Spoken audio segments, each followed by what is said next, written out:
ראש השנה מגיע, ואני הולך לתת לכם טיפ קטן שהולך לעשות לכם הבדל ענק, גדול, עצום. איך מוציאים את הגרעיני רימון בלי להתלכלך, שהחולצה הלבנה תישאר לבנה, וגם נצא שפים ולא חובבנים. תראו, לוקחים כמובן את הרימון, יש לו את הכתר, אנחנו נפרדים, הופ, מהכתר, חותכים את הרימון באמצע.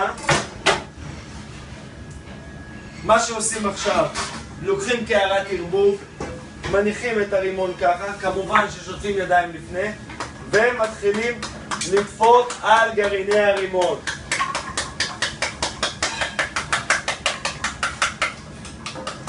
רק על הקליפה בכל החלקים, לא עם סכין, עם כף, משהו כזה.